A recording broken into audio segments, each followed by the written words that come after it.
ब्रह्मानन्दं परमसुखदं केवलं ज्ञानमूर्तिं द्वन्द्वातीतं गगनसदृशं तत्त्वमस्याधिलक्ष्यम् एकं नित्यं विमलमचलं सर्वदि साक्षिभूतं भावातीतं त्रिगुणरहितं सद्गुरुं तं नमामि।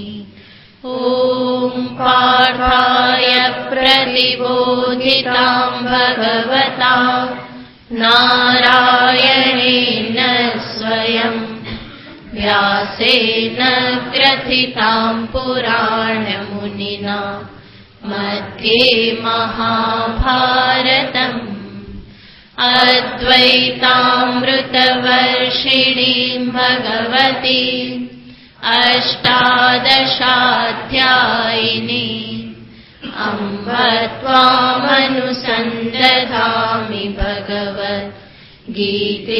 भवद्वेषिणीम् यं ब्रह्मा वरुणेन्द्ररुद्रमरुतः स्तुन्वन्ति दिव्यैस्तवैः वेदैः साङ्गपदक्रमोपनिषदैः गायन्ति यं सामगाः ध्यानावस्थिततद्गतेन मनसा पश्यन्ति यं योगिनः यस्यान्तं न विदुःसुरासुरगणा देवाय तस्मै नमः।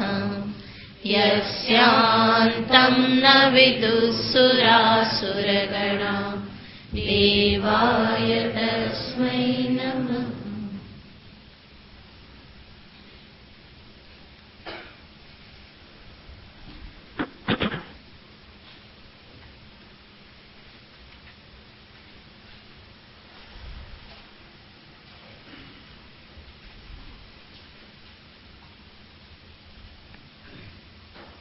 नवमो श्लोक। श्री भगवानुवाच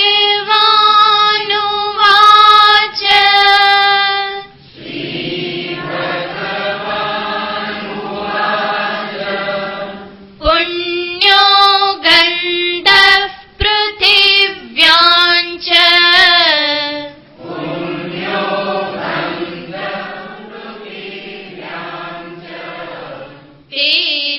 तेजश्चास्मि विभावसौ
મનુષ્ય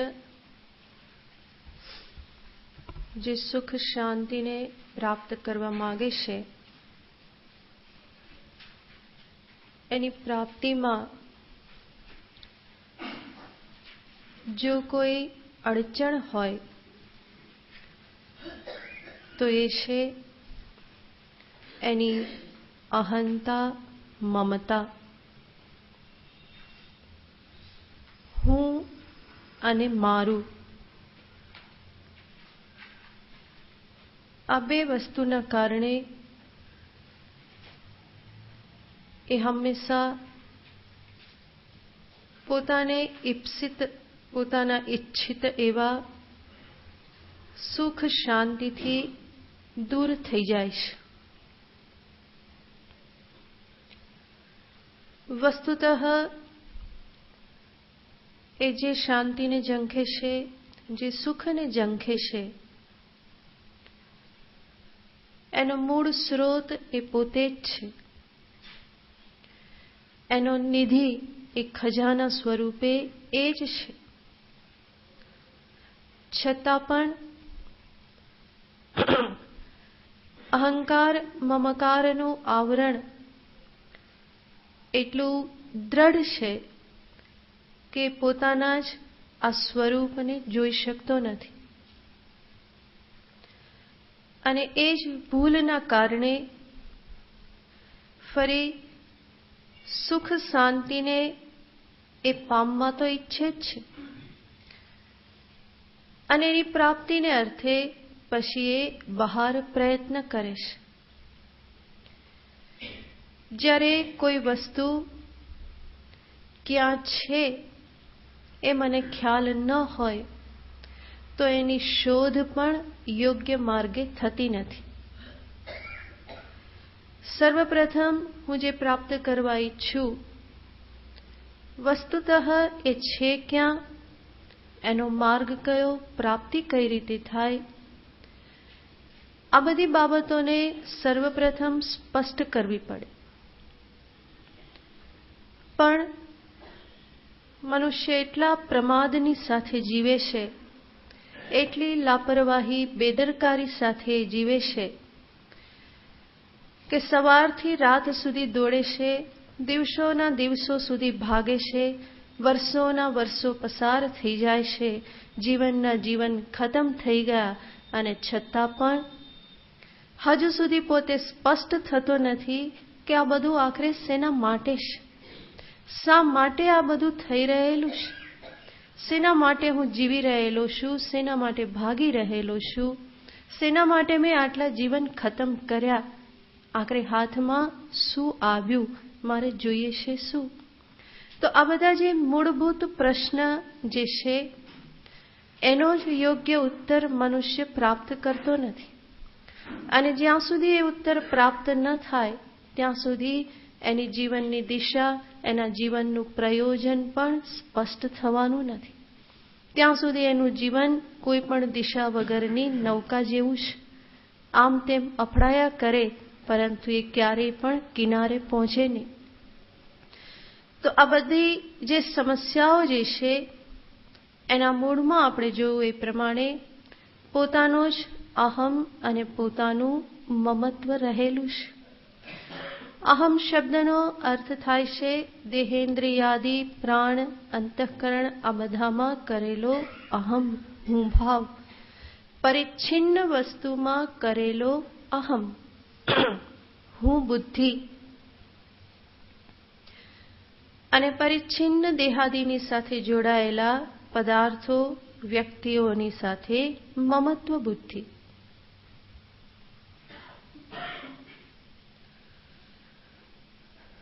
આ અહમ અને મમ એને સત્યના દર્શન કરવા દેતા નથી. ક્યાંક ને ક્યાંક એ ફસાઈ જાય છે. શરીરના ધર્મોમાં, ઇન્દ્રિયોના ધર્મોમાં, અંતઃકરણના ધર્મમાં ક્યાંક ને ક્યાંક અભિમાન કરી લેશે, ક્યાંક ને ક્યાંક મમત્વ કરી લેશે. પરિણામે જે વાસ્તવિક તત્વ મારું જે નિજી સ્વરૂપ, અસલી સ્વરૂપ જે છે એ અસલી સ્વરૂપ સામે પ્રગટ થતું નથી. એક જ ભૂલ બીજી અનેક ભૂલોને જન્મ આપે છે. એક ભૂલ સ્વરૂપને ન સમજવું, એક ભૂલ દેહને આત્મા સમજવો, એક ભૂલ ઇન્દ્રિય પ્રાણ મન બુદ્ધિને અહમ સમજવા. આવી આ એ ભૂલ જે છે એ બીજી અનેક ભૂલોને જન્મ આપે છે. અને પછી ભૂલોની પરંપરા સર્જાય અને એ ભૂલોની પરંપરાથી જ પછી આ જન્મ મૃત્યુની પરંપરા પણ સર્જાતી રહેશે. ભગવાન શ્રી શ્યામ સુંદર, આપણા સમગ્ર આચાર્ય, શાસ્ત્રો, ઋષિ મુનિઓ બધાના અંતરમાં આ એક જ ભાવના કે જીવ પોતાના અસલી સ્વરૂપને સમજી લે, અને એના માટે જ સર્વ કોઈ પ્રયત્ન કરવામાં આવે છે. ભગવાન કૃષ્ણ પણ સમગ્ર ગીતાજીમાં આ જ પ્રયત્ન કરી રહેલા છે. અહીંયા જ્યારે ભગવાન પોતાની વિભૂતિનું વર્ણન કરે છે, બલમ બલવતામ ચાહમ કામરાગ વિવર્જિતમ, આ બધા જે ભગવાન દર્શાવે છે, તેજસ તેજસ્વીનામહમ, આ સર્વરૂપે હું રહેલો છું, એની પાછળનું મુખ્ય પ્રયોજન છે કે જીવનો અહંકાર શિથિલ થાય. એટલું જ નહીં, એ જ્યારે મારું મારું મારું કરી રહેલો છે એની જગ્યાએ સમજે કે આમાંનું કંઈ એનું નથી. મારુંની જગ્યાએ એ પ્રભુ તારું એવું કહેતો થાય, અને હુંની જગ્યાએ પ્રભુ પ્રભુ હરિ હરિ કરતું થાય.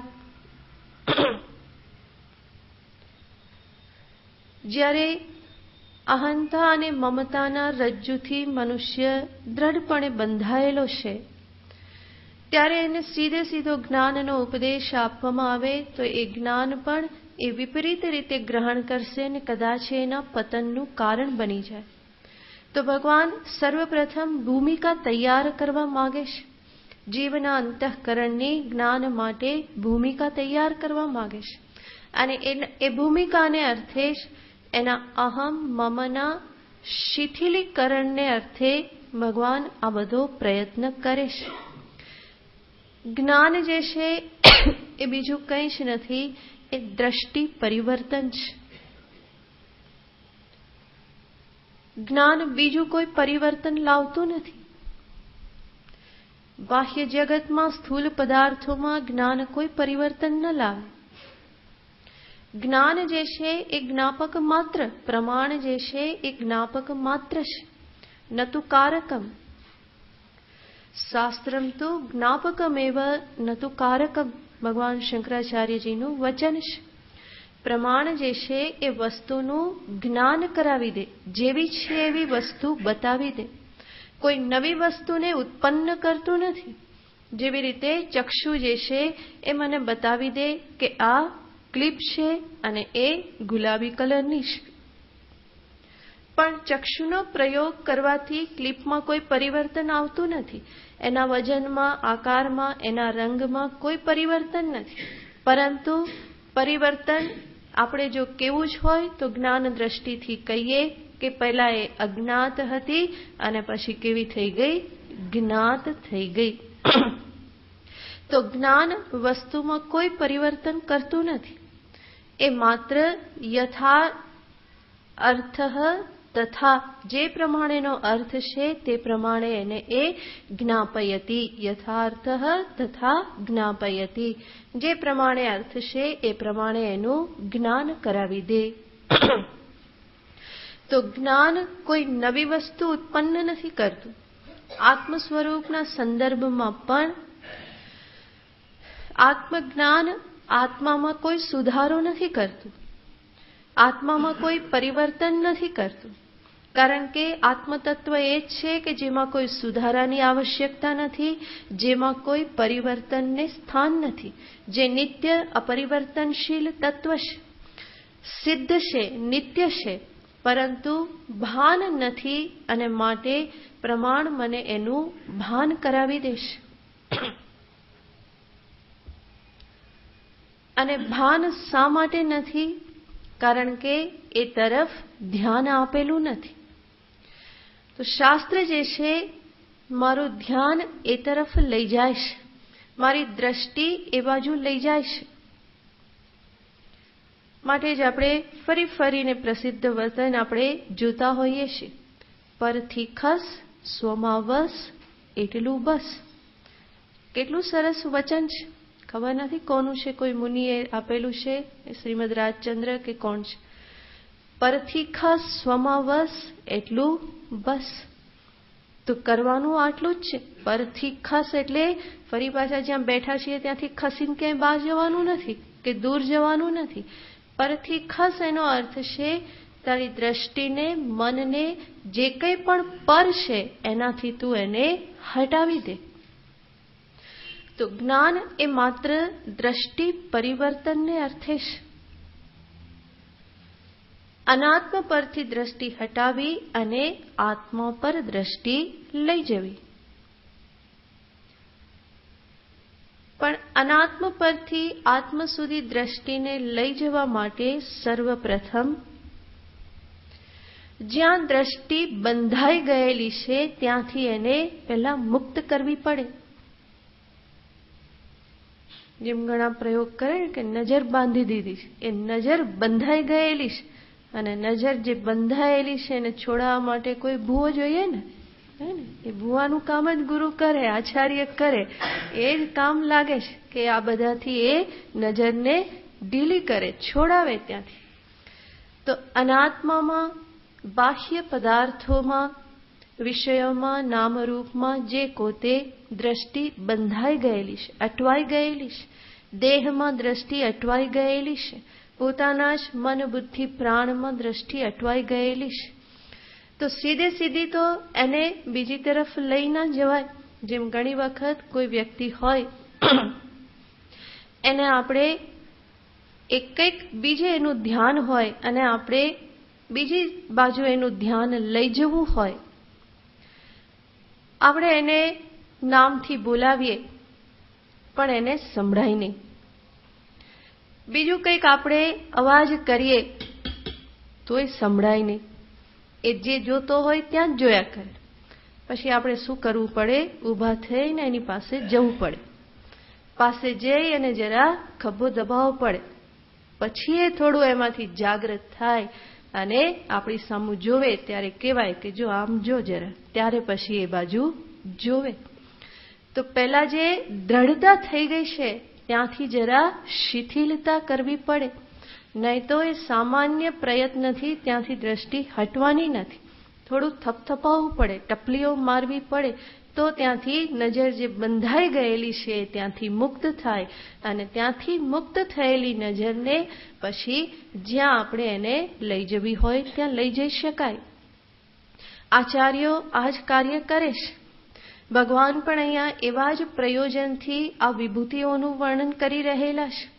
જે અહંતા મમતામાં જીવ બંધાઈ ગયેલો છે, સવારથી સાંજ સુધી એની પ્રવૃત્તિ કાં તો દેહ કેન્દ્રિત, કાં તો ઇન્દ્રિય કેન્દ્રિત, બાહ્ય વિષયો કેન્દ્રિત, કાં તો પોતાની બુદ્ધિ અહમને સાચવવા માટેની આખો દિવસ આ જ પ્રવૃત્તિ થયા કરતી હોય અને એને કહેવામાં આવે કે તું તો પરિપૂર્ણ છે, તો એ કોઈ સાંભળવાનો નથી. ત્યારે એને એમાંથી થોડું શિથિલ કરવો પડે કે જો આ બધી તું પ્રવૃત્તિ કરી રહેલ છે એના સંદર્ભમાં પેલા વિચાર કર. તું જે અહમ અહમ માને છે, હું કરું, વાસ્તવમાં તો એ કોણ કરે છે? પરમાત્મા છે. બુદ્ધિર બુદ્ધિમતામસ્મી તેજસ તેજસ્વિનામહમ. સર્વ બુદ્ધિઓમાં બુદ્ધિશાળીઓની બુદ્ધિ રૂપે હું છું. સર્વ તેજસ્વીઓના તેજ રૂપે, પ્રાગલ્ભ્ય રૂપે હું જ રહેલો છું. એટલું જ નહીં, બલમ બલવતામ ચાહમ. કોઈ કે બુદ્ધિ રૂપે ભલે ભગવાન રહ્યા પણ મારા બાવડા તો મારા જ ને, એનું બલ તો મારું જ ને. ભગવાન કે ના, બલવતામ અપી બલમ અહમેવ. બલવાનોનું બલ પણ હું જ છું. અને એ જ સંદર્ભમાં ભગવાન આગળ દર્શાવે છે કે જ્યાં પણ તને અહમ બુદ્ધિ થાય, મમત્વ થાય, તો ત્યાં તારે યાદ શું કરવાનું? એ સ્વરૂપે કોણ છે? વાસ્તવમાં ઈશ્વર છે, પ્રભુ છે. હું રૂપે પણ એ છે, અને જેને હું મારું મારું મારું કહું છું એ પણ વાસ્તવમાં તો પ્રભુ જ છે, ઈશ્વરનું જ છે, કે ઈશ્વર રૂપ ઈશ્વર જ એ રૂપે રહેલા છે. તો છેલ્લે ભગવાને કહ્યું, બલમ બલવતામ ચાહમ કામરાગ વિવર્જિતમ ધર્મ વિરુદ્ધો ભૂતેષુ કામોસ્મિ ભરતર્ષભ. હે ભરતર્ષભ, ભરત વંશમાં શ્રેષ્ઠ એવા અર્જુન, કામઃ અહમસ્મિ, જે કામ છે એ કામ રૂપે પણ હું જ રહેલો છું. કામ શબ્દના બંને અર્થ આપણે જોયેલા હતા. કામનો અર્થ થાય એક તો શારીરિક ભોગ, અને બીજું કામનો અર્થ થાય ઈચ્છાઓ. તો ત્યાં પણ આપણે જોયેલું હતું કે પ્રજનન શક્તિ રૂપે પણ પરમાત્મા જ રહેલા છે. એટલું જ નહીં, મનુષ્યના અંતરમાં જે ઈચ્છા શક્તિ છે એ ઈચ્છા શક્તિ રૂપે પણ પરમાત્માનો જ વાસ છે. જ્ઞાન, ક્રિયા, ઈચ્છા, આ જે શક્તિ જે છે એ ત્રણેય શક્તિ ઈશ્વરની શક્તિ છે. તો ઈચ્છા શક્તિ રૂપે પરમાત્મા છે. પણ ભગવાન અહીંયા વિભાજન કરીને કહેશે કે કેવી ઈચ્છાઓ રૂપે હું છું. કારણ કે આ શરૂઆતના પ્રારંભિક સાધકને માટે ભગવાન દર્શાવી રહેલા છે. જેને ઉપર ઉઠાવવાનો છે, જેની દ્રષ્ટિને હજી શિથિલ કરવાની છે, એવા સાધકને માટે ભગવાન આ નિરૂપણ કરી રહેલા છે. માટે કહેવામાં આવે, સીધે સીધું કહેવામાં આવે કે સર્વ ઈચ્છા રૂપે હું જ રહેલો છું. તો એ સાધક શું ગ્રહણ કરી લેવાનો? જેટલી ઈચ્છા કરવી હોય તે કરો, કારણ કે ઈચ્છા રૂપે કોણ છે? ભગવાન જ રહેલા છે.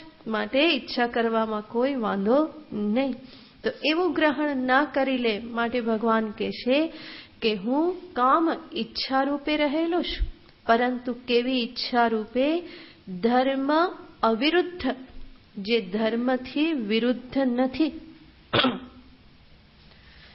એવી ઈચ્છા રૂપે હું રહેલો છું.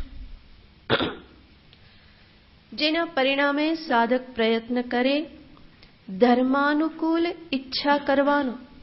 જે અધર્મને અનુરૂપ ઈચ્છા થતી હોય, અન્યાયી ઈચ્છા થતી હોય, અહિતકારી ઈચ્છા થતી હોય, એમાંથી એ બચવાનો પ્રયત્ન કરે અને સત્વ પ્રધાન, ઈશ્વર પ્રધાન એવી ઈચ્છા, ધર્મ પ્રધાન એવી ઈચ્છા એને એ કરવાનો પ્રયત્ન કરે. એનો અર્થ અનેક ઈચ્છાઓમાંથી જ્યારે આવો વિવેક કરે તો ઘણી બધી ઈચ્છા એની છૂટી જવાની.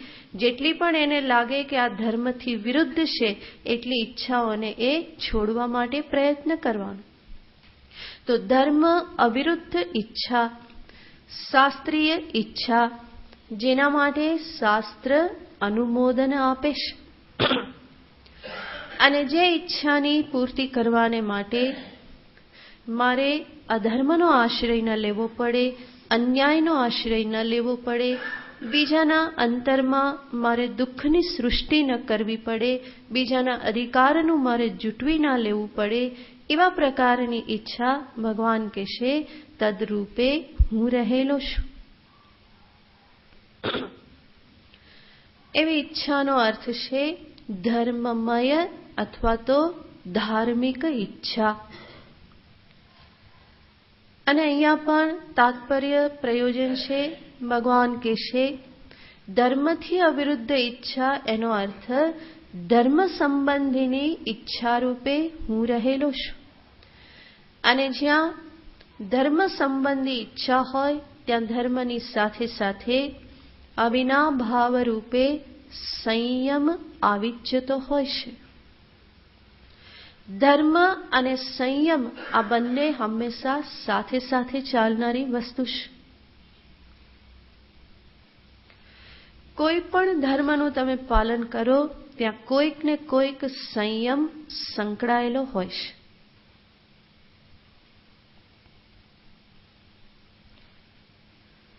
ધર્મનો અર્થ છે ધારણ કરનાર. ધાર્યતે અનેન ઇતિ ધર્મ. ધાર્યતે ઇતિ ધર્મ બંને રૂપે કહેવાય. ધાર્યતે જેને ધારણ કરવામાં આવે એ ધર્મ. ધાર્યતે અનેન ઇતિ ધર્મ જેના વડે ધારણ કરવામાં આવે એ પણ ધર્મ છે.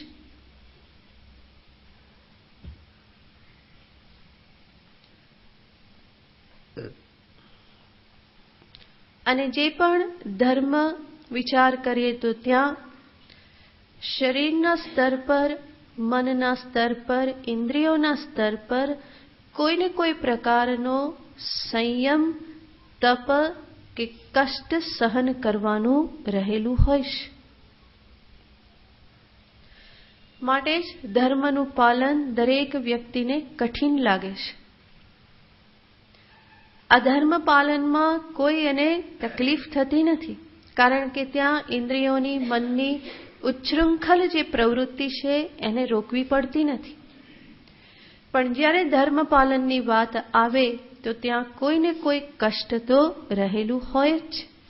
ત્યાં તપશ્ચર્યા, ત્યાગ આ બધું સંકળાયેલું છે. અને જ્યાં સંયમ, ત્યાગ, તપશ્ચર્યા હોય ત્યાં કષ્ટ તો રહેલું હોય જ. પણ એક વખત મનુષ્ય જો ધર્મનું મૂલ્ય સમજે અને એ ધર્મ પાલનમાં રહેલું જે સુખ છે એનો એ જો અનુભવ કરવા લાગે તો પછી ધર્મ પાલન એના માટે દુઃખદ કે કષ્ટકારી નીવડતું નથી. મોટે ભાગે મનુષ્ય શરીર પરના સુખ દુઃખને બહુ જ મહત્વ આપતો હોય છે, પરંતુ પોતાના અંતર જગતમાં અંતઃકરણના સ્તરે જે ભાવનાઓ છે એને જોતો હોતો નથી. પરિણામે શરીરને થોડું કષ્ટ પડે તો એ ધર્મનો ત્યાગ કરવા તૈયાર થઈ જાય છે. પરંતુ શરીરને થોડું કષ્ટ આપીને પણ જો ધર્મનું પાલન કરે તો એના અંતરમાં પરિણામે સુખ જ થાય છે, આનંદ જ થાય છે.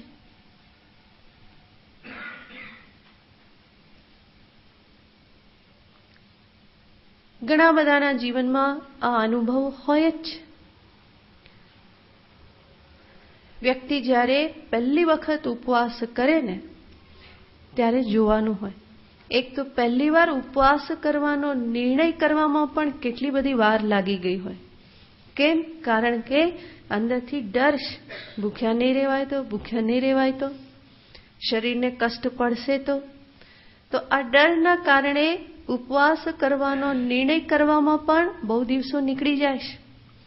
પછી હિંમત કરી અને ઉપવાસ કરે અને સવારથી સાંજ પસાર થઈ જાય. વચ્ચે ભૂખ લાગે, થોડું ગુડગુડ ગુડગુડ થાય પણ ખરું, પણ ત્યારે એ સંભાળી લે. અને તો રાત પડે કે બીજે દિવસે સવાર પડે તો અંતરમાં આનંદ હોય છે કે નહીં? પહેલો ઉપવાસ કર્યો, આમ ખુશી ખુશી થઈ જાય કે મારાથી ઉપવાસ થયો, સંયમનું પાલન થયું. તો એનું પરિણામ કેવું છે? સુખદ પરિણામ છે. યત્તદગ્રે વિષમિવ પરિણામે મૃતોપમમ તત્ સુખમ સાત્વિકમ. એ સુખ કેવું છે? સાત્વિક સુખ છે. તો કોઈ પણ ધર્મ પાલનમાં આવી જ સ્થિતિ હોય છે. શારીરિક કષ્ટથી કે થોડાક ત્યાગથી મનુષ્ય ડરી જાય અને ધર્મને છોડી દેતો હોય છે. પણ એને પકડી રાખે તો અંતતો ગત્વા એને સુખની પ્રાપ્તિ થાય જ. અને સુખ એટલે કોઈ બાહ્ય વસ્તુઓ પર અવલંબિત નથી, પરંતુ પોતાને જ માટેનો એક આત્મસંતોષ, પોતાના જ પ્રત્યેની એક પ્રકારની પૂર્ણતાની ભાવના, પોતાનામાં એક વિશ્વાસની ભાવના, આ બધું મને સુખ આપનારું હોય છે. મને લાગે કે હું આ કરી શકું છું, મારામાં આ સામર્થ્ય છે, તો આ બધાના કારણે અંતે હું સુખને પામું છું. ને ગઈ વખતે આપણે વિચાર કરતા હતા કે વાસ્તવમાં જ્યારે હું ધર્મનું પાલન કરું ત્યારે મને સુખ શા માટે થાય છે? કારણ કે ધર્મ સ્વરૂપે સાક્ષાત પરમાત્મા રહેલા છે. ધર્મનું જ્યારે હું પાલન કરું એનો અર્થ મારા અંતરમાં હું પરમાત્માને જ ધારણ કરી રહેલ છું. હું એની સાથે છું, એના સંપર્કમાં છું. અને એ જ વસ્તુના કારણે ધર્મ પાલન મને હંમેશા સુખ આપે છે, અંતરમાં શાંતિ આપે છે.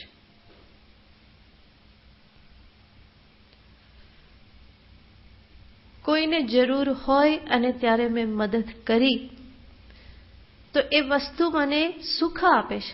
શા માટે? કારણ કે એને મદદ કરવી એ મારો ધર્મ છે. અને ધર્મનું પાલન કરી અને હું ઈશ્વરની વધારે નજીક પહોંચું છું.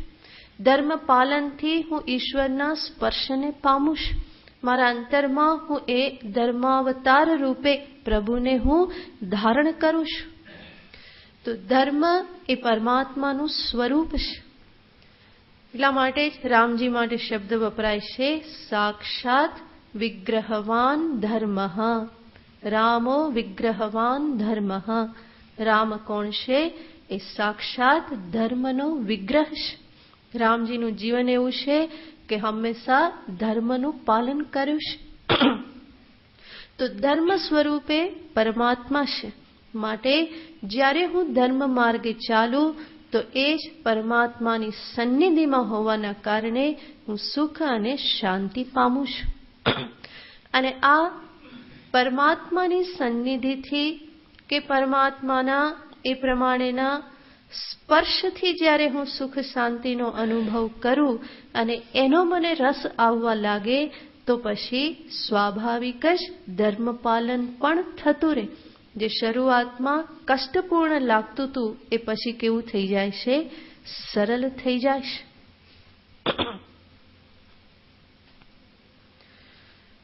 તો એવા ધર્મથી અવિરુદ્ધ એવી જે ઈચ્છા ભગવાન કહેશે એ સ્વરૂપે પણ અહમસ્મી, હું જ રહેલો છું.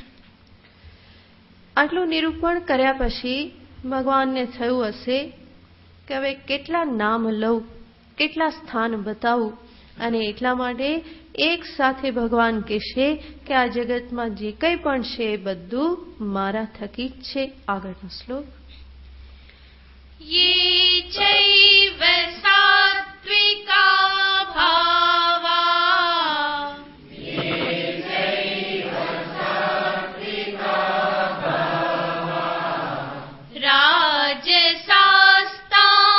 राजसास्तामसाश्च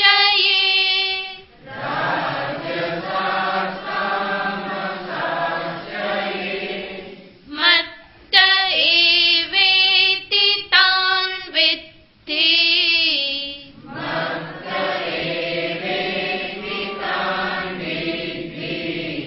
न त्वहं तेषु ते मयि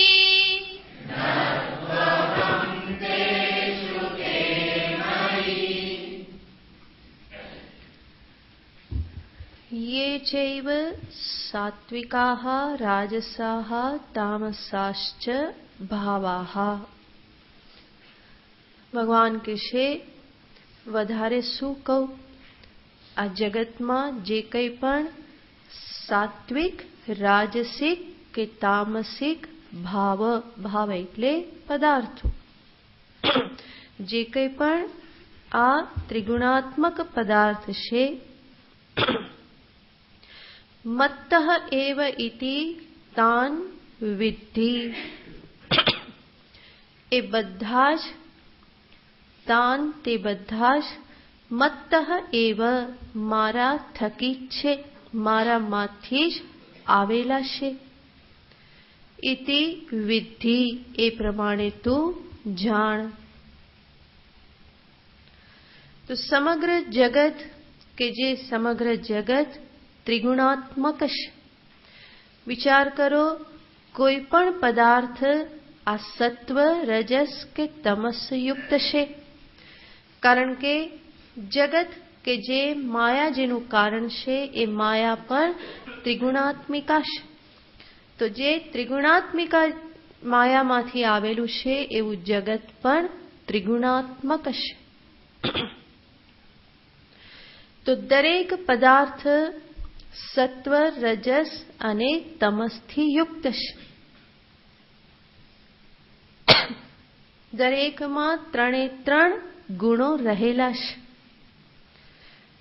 છતાં પણ કોઈ પદાર્થને સાત્વિક કહેવામાં આવે કારણ કે એમાં સત્વનું પ્રાધાન્ય છે. સત્વનું પ્રાધાન્ય છે એનો અર્થ તો કે 60% સત્વ હોય, 20% રાજસ અને 20% તમસ, અથવા તો 40% સત્વ અને 30 રજસ તમસ. તો જે ગુણ પ્રધાન રૂપે હોય એ સ્વરૂપે એને કહેવામાં આવે. તો સાત્વિક પદાર્થ, રાજસ પદાર્થ અને તામસ પદાર્થ. પછી એ બાહ્ય પદાર્થ હોય, એ શરીર હોય, ગુણ હોય, અંતઃકરણ આદિ હોય. પ્રત્યેક પદાર્થ, જડ ચેતન સચરાચર જગત જે છે એ આ 3 ગુણોથી જ ગ્રસ્ત છે.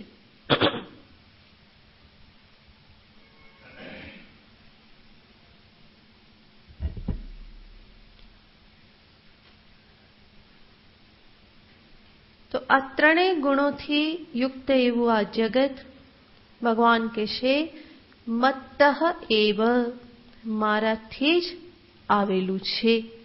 મારામાંથી જ, મત્તઃ પંચમી વિભક્તિ, મારામાંથી જ એ આવેલ છે. એ પ્રમાણે તું જાણ, વિદ્ધિ. તો ભગવાને કહી દીધું કુંભાર પણ હું છું, માટી પણ હું જ છું. ત્રીજી કોઈ વસ્તુ છે નહીં. કે ઘડો બન્યો તો ઘડો બન્યો એ પણ હું જ છું. કારણ કે કુંભારને માટી વગર ઘડો આવે ક્યાંથી? તો ઘટ રૂપે પણ હું છું, ઉપાદાન રૂપે પણ હું છું, નિમિત્ત રૂપે પણ હું જ રહેલો છું. મત્તઃ એવ. આ બધું કહી અને ભગવાન જીવની ઈશ્વર દ્રષ્ટિનો વિસ્તાર કરવા માંગે છે. એ જ પ્રયોજન છે. પોતાના જીવનમાં, પોતાના વૈચારિક જગતમાં, પોતાના ભાવનાત્મક જગતમાં, વ્યાવહારિક જગતમાં સર્વત્ર જીવ ઈશ્વરને પ્રવેશ આપતો થાય, એને સ્થાન આપતો થાય, એને એ જોતો થાય. બાહ્ય જગત જે છે એ બાહ્ય જગતના નામરૂપ રૂપે પરમાત્મા જ અભિવ્યક્ત થયા છે. આંતર જગતમાં અંતરમાં ઉઠતા ભાવ રૂપે પણ પરમાત્મા છે. વ્યવહાર કરવાની શક્તિ રૂપે પણ ઈશ્વર જ રહેલા છે.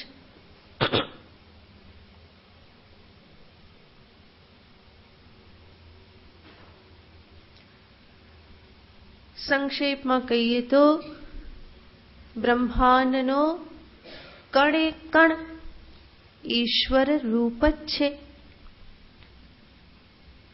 ઈશ્વરથી વેગળો એવો એક પણ પદાર્થ જગતમાં અસ્તિત્વ ધરાવતો નથી. બલ્કિ પદાર્થ રૂપે પરમાત્મા જ છે. પછી પદાર્થને ઈશ્વરથી દૂર રહેવું, જુદા રહેવું એ પ્રશ્ન જ ઊભો થતો નથી. આપણે કહીએ કે ઘડો માટીથી ક્યારેય જુદો નથી. આ કેવા ખાતર કહેવાનું છે? સમજવા માટે. બાકી તો ઘડા રૂપે કોણ છે? માટી જ છે. માટે માટીથી જુદા હોવું ન હોવું આ કોઈ પ્રશ્ન જ ઊભો થતો નથી. પણ સમજાવવા માટે આ બધા શબ્દનો પ્રયોગ કરવો પડે. તો અહીંયા તો ભગવાન કૃષ્ણ પોતાના સ્વમુખે જાહેરાત કરે છે. આ બધું કોણ છે? મત્તઃ એવ ઇતિ વિદ્ધિ. જાણે કે અર્જુનને આજ્ઞા આપે છે, આ પ્રમાણે તું જાણી લે. જાણી લે એટલે એ આજ્ઞા જ છે. વિદ્ધિ, આ પ્રમાણે તું જાણ. આ હું જ છું એવો નિશ્ચય તું તારા મનમાં કરી લે. મત્ત એવેતિ તાન વિદ્ધિ. અહીંયા સ્વાભાવિક આપણને પ્રશ્ન થાય, મનુષ્યની બુદ્ધિ પ્રશ્ન કરે છે. પરમાત્માએ જ આ બધું બનાવ્યું, તો પછી આવા ભેદભાવ કેમ રાખ્યા? બધું સાત્વિક સાત્વિક સાત્વિક કેમ નહીં કર્યું? આવા ઘણા બધા પ્રશ્ન કરતા હોય કે ભગવાનને જગત બનાવવું હતું તો આખું જગત કેવું બનાવવું જોઈતું હતું? સાત્વિક જ, બધું સાત્વિક સાત્વિક.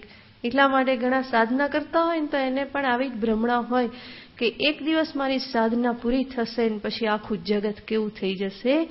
સત્વ સત્વ સત્વ અને બધે પ્રકાશ, કારણ કે સત્વાત સંજાયતે જ્ઞાનમ. તો સર્વત્ર શું હશે? બસ જ્ઞાનનો પ્રકાશ જ ફેલાઈ જશે. સફેદ સફેદ સફેદ બધું કેવું? સત્વ એટલે કયો રંગ? તો કે સફેદ. રજસ એટલે કયો? લાલ. અને તમસનો કાળો. તેને થાય કે આ લાલ કાળું બધું જતું રહેશે અને પછી બધું શું હશે? સફેદ સફેદ, જેમાં એક પણ ડાઘો નહીં. શેના પરિણામે? સાધનાના પરિણામે. તો આ ભ્રમણા છે. જગત ત્રિગુણાત્મક છે, એ ત્રિગુણાત્મક જ રહેવાનું છે. જરૂર આપણું અંતર જે છે એમાં આપણે કંઈક સુધારો લાવી શકીએ.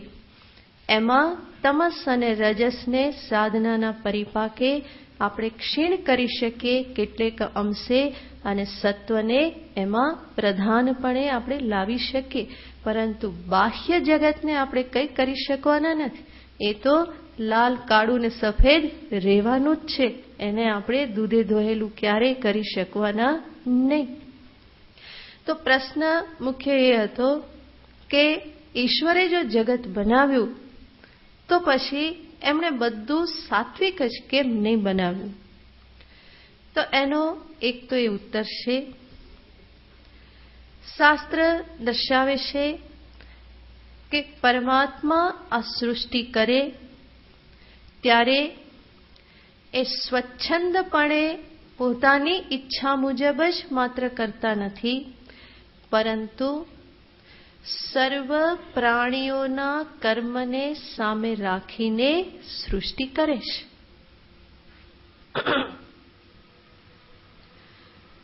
જીવના જે કર્મ જે છે એ કર્મનો ભોગ એને પ્રાપ્ત થઈ શકે, કર્મફળનો ભોગ એને પ્રાપ્ત થાય અને એ રીતે એના કર્મો ક્ષીણ થાય, તદર્થે સૃષ્ટિ કરવામાં આવે છે.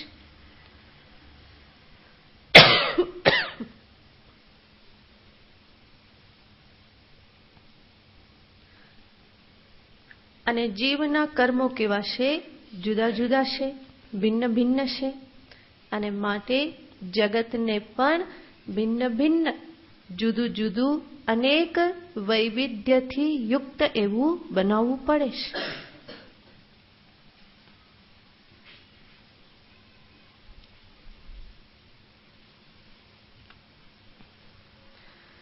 અને બીજું એનું સમાધાન છે,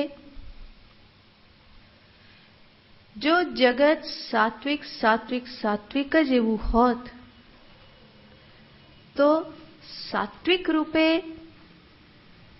એનું કોઈ મહત્વ રહેત ખરું? સાત્વિકતાનું મહત્વ શેના આધારે છે? રાજસિકતા, તામસિકતા, એના આધારે સત્વનું મૂલ્ય છે. કોઈ સાધુ પુરુષ છે, એ સાધુ છે, સરસ છે એવું ક્યારે કહી શકાય? જ્યારે જગતમાં બીજા કેવા હોય? અસાધુ હોય, ત્યારે જ એને સાધુ કહેવાય. બાકી તો સાધુ કહેવાનો કોઈ અર્થ રહેતો નથી. તો એનું મૂલ્ય સમજાય એના માટે આ દ્વંદ્વાત્મક જગત છે.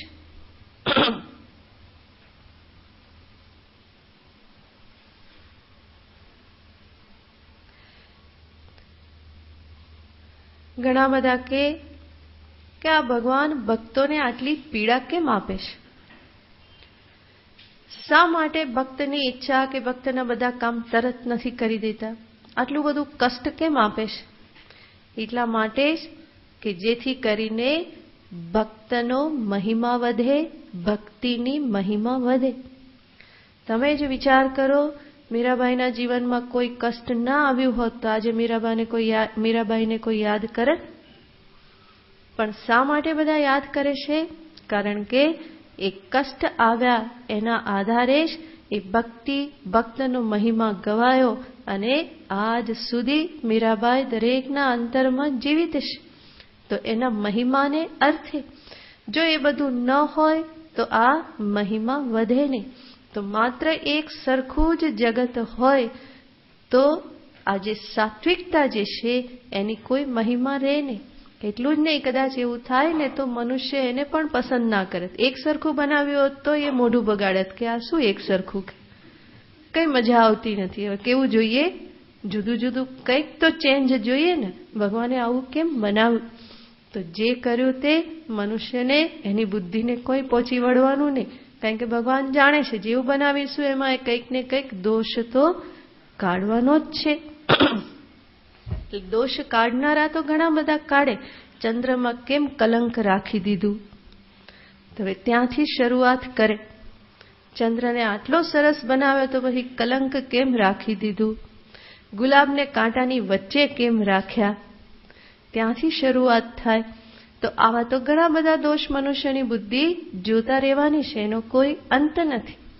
તો ત્રિગુણાત્મક જગત જે છે એ ત્રિગુણાત્મક જગત કારણને અનુરૂપ છે.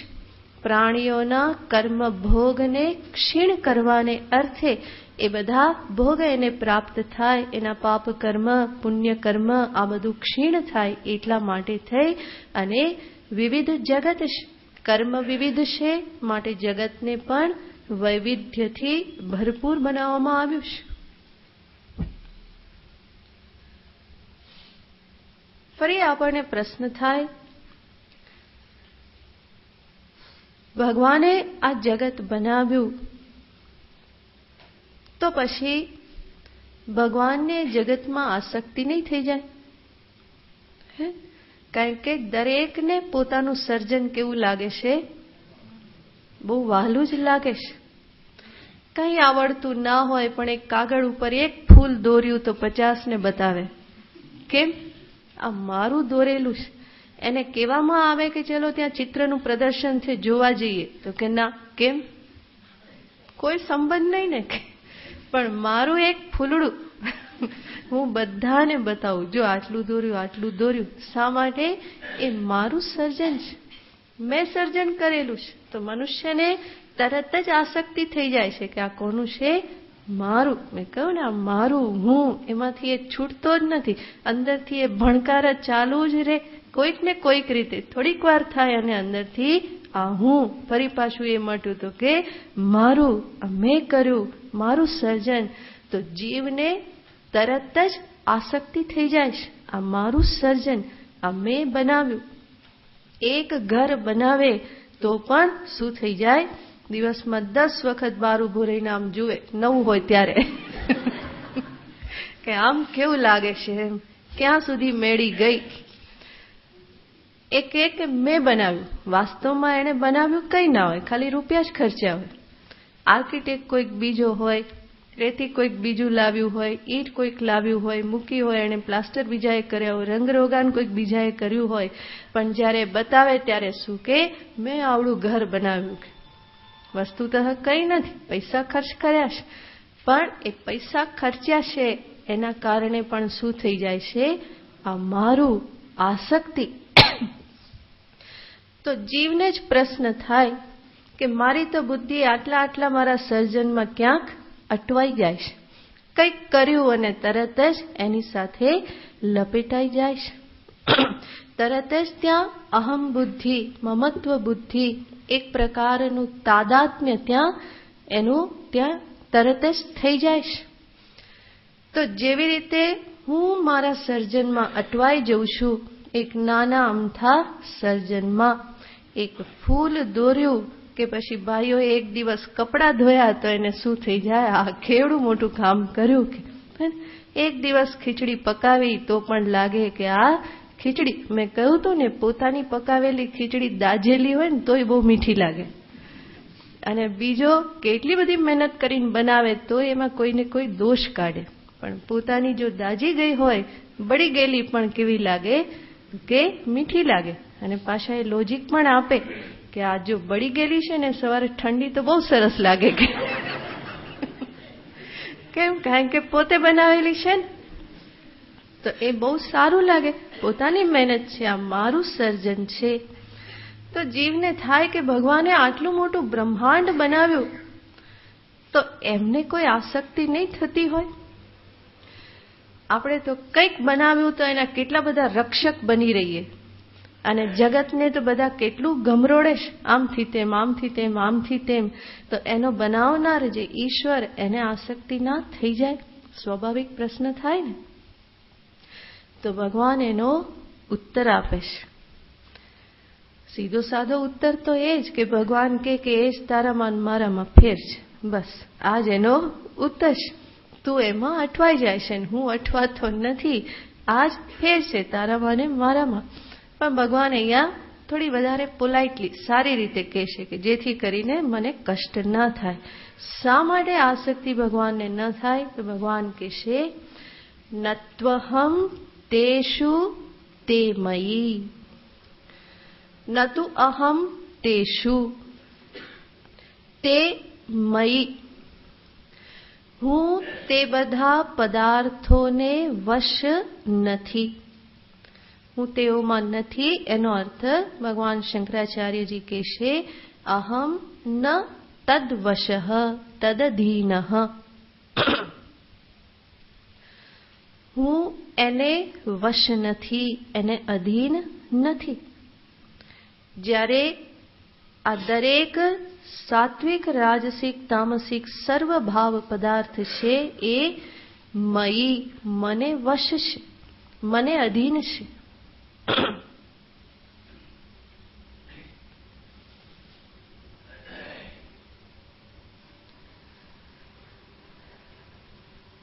નતુ અહમ તેષુ, હું તેમાં નથી. એનો અર્થ હું એને અધીન નથી, એને વશ નથી, એને હું મારા ઉપર રાજ કરવા દેતો નથી. એનો અર્થ મારું અસ્તિત્વ, મારી સત્તા એના ઉપર આધાર રાખતી નથી, બલકી એની સત્તા અને સ્ફૂર્તિ મારા પર આધાર રાખે છે.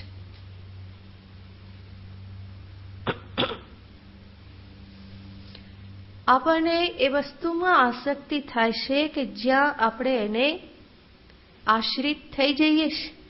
આપણે એમાંથી કંઈક પ્રાપ્ત કરવાની વૃત્તિ, સલામતી મેળવવાની વૃત્તિ, પોતાના અહમને પોષવાની વૃત્તિ, આ બધું જ્યારે હોય ત્યારે એમાં ફસાઈ જવાય છે. પરંતુ ભગવાન કહેશે અહમ તદધીનઃ તદ્વશઃ નાસ્મિ, હું એને અધીન નથી. તો આવા તો કેટલાય બ્રહ્માંડ બનાવ્યા અને બગાડી નાખ્યા. ભગવાન કે મને કોઈ આસક્તિ નથી. એટલે જ ભગવાન કૃષ્ણએ સોનાની દ્વારિકા બનાવી અને એને ડૂબાડતા પણ કોઈ વાર નહીં લાગી. સમગ્ર આટલો વંશ ઊભો કર્યો. કેટલો વંશ? મેં કહ્યું હતું ને 16,108 રાણી અને દરેકના ઘરે 10-10, બરાબર ને? તો કેટલો વિસ્તાર વધાર્યો. એટલો વિસ્તાર કે નામ પણ યાદ ના રહે, કોણ શું કરે ને ક્યાં ગયો ને કઈ ખબર ના પડે. એક બેના અપહરણ થઈ જાય તોય ખબર ના પડે કે કોણ લઈ ગયું. અનિરુદ્ધને લઈ ગયા હતા ને, તો નારદજી આવીને કીધું કે ભગવાન એક ઓછો થયો, ખબર છે કે નહીં? કે રોજ રોજ કે હાજરી પૂરવી પડે, ક્યાં કેટલા છે નહીં. તો કેટલો વંશ વિસ્તાર કર્યો. દરેકના ઘરે 10-10 બાળક, એટલે પાછા એના ઘરે પણ એ બધું ચાલ્યું. તો આટલા બધા વિસ્તાર પછી પણ અંતે શું કર્યું? તો કે સમગ્ર વંશનો સંહાર કરી દીધો. જ્યારે લાગ્યું કે આ જગતના કલ્યાણ માટે નથી, તો સંહાર કરવામાં પણ કોઈ વાર લાગતી નથી. તો સર્જન અને સંહાર એ તો ઈશ્વરની લીલા માત્ર છે. આ બધું જ ભગવાનનો લટકો છે. હું તો વારી રે ગિરધારી લાલ તારા લટકા. તો બધો જ લટકો છે. આપણને ખીચડી બનાવવામાં 2 કલાક થઈ જાય, પણ ઈશ્વરને આ જગત બનાવવામાં કોઈ વાર લાગતી નથી. સંકલ્પ માત્રથી જગત સૃષ્ટિ થઈ જાય છે. એટલે જ ક્યારેક મેં કહ્યું હતું ને, શાસ્ત્રમાં એવું વર્ણન આવે છે કે ભગવાને આંખ ખોલી અને આ જગત સર્જન થઈ ગયું. ભગવાન હસ્યા અને મનુષ્ય આવી ગયા, અને ભગવાન આંખ બંધ કરી થાકી ગયા, સૂઈ ગયા, તો સૃષ્ટિનો પ્રલય થઈ ગયો. કેટલી વાર લાગી? આંખ ખોલી, મોઢું મલકાવ્યું અને સૂઈ ગયા. એટલી વારમાં આ સૃષ્ટિની ઉત્પત્તિ, સ્થિતિ, સંહાર બધું જ થઈ ગયું. એમના માટે સૃષ્ટિની ઉત્પત્તિ, સંહાર આ બધું અનાયાસ છે. એમાં કોઈ પ્રયત્ન કરવો પડતો નથી.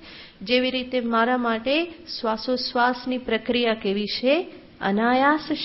અત્યાર સુધી તમને યાદ હતું કે અત્યારે તમે શ્વાસ લઈ રહ્યા છો?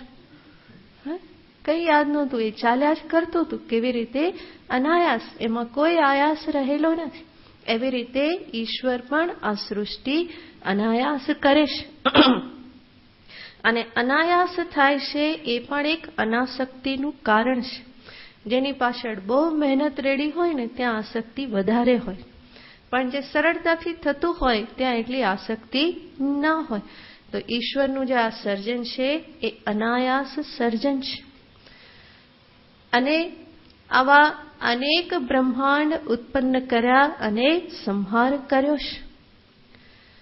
અને એ દરેક બ્રહ્માંડની ઉત્પત્તિથી ઈશ્વરના સ્વરૂપમાં કંઈ વધારો થતો નથી, અને દરેક બ્રહ્માંડના સંહારથી એના સ્વરૂપમાં કંઈ ઓછું થતું નથી. અને એટલે જ સમગ્ર જગતથી પરમાત્મા સંપૂર્ણ સ્વતંત્ર છે. પણ વિચાર કરો, ઈશ્વર ન હોય તો જગત ચાલે કે નહીં? ચેતન પરમાત્મા ન હોય તો એક ક્ષણ પણ જગતનું અસ્તિત્વ સિદ્ધ ના થાય.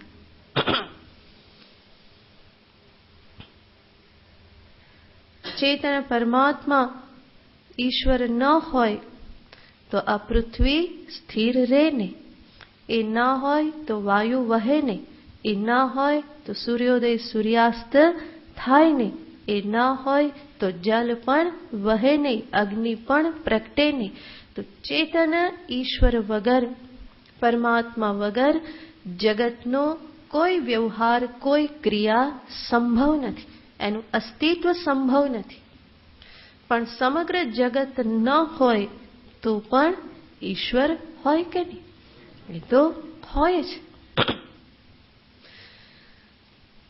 તો નત્વહમ તેષુ અધીનઃ, હું એને અધીન નથી, પરંતુ એ બધા જ પદાર્થો કેવા છે? તે મયી, એ મને અધીન છે. મારા વગર એનું અસ્તિત્વ સંભવ નથી. તો ભગવાને આ વસ્તુ સ્થિતિ દર્શાવી કે આ પ્રમાણેની વાસ્તવિકતા છે. શું વાસ્તવિકતા છે? હું જ સર્વત્ર છું, સર્વરૂપે હું જ રહેલો છું. તો હવે ફરી આગળ પ્રશ્ન થાય, સર્વત્ર સર્વદા સર્વરૂપે જો પરમાત્મા જ છે તો બધા એને કેમ જાણી લેતા નથી? બધાને એનું જ્ઞાન, એનું દર્શન કેમ થઈ જતું નથી? અર્જુને પણ કદાચ આવો પ્રશ્ન ભાવ મુખ ઉપર પ્રગટ કર્યો હશે. તો ભગવાન એનો ઉત્તર આગળના શ્લોકમાં આપે છે. ત્રિભિર્ગુણમયૈર્ભાવૈઃ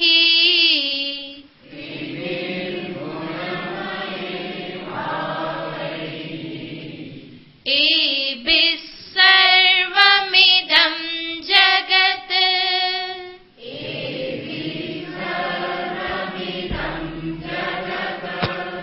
મોહિतं નાભિજાનાતિ.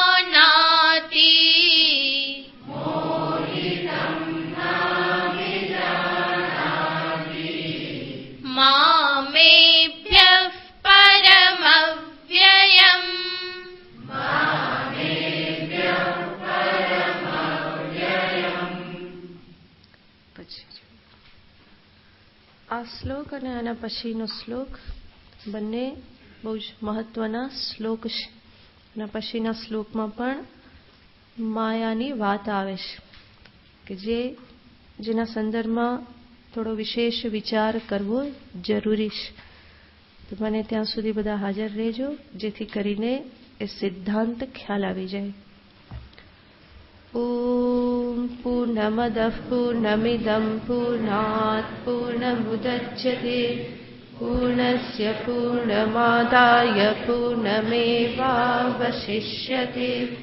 ઓમ શાંતિ શાંતિ શાંતિ. હરિ ઓમ. શ્રી ગુરુભ્યો નમઃ. હરિ ઓમ.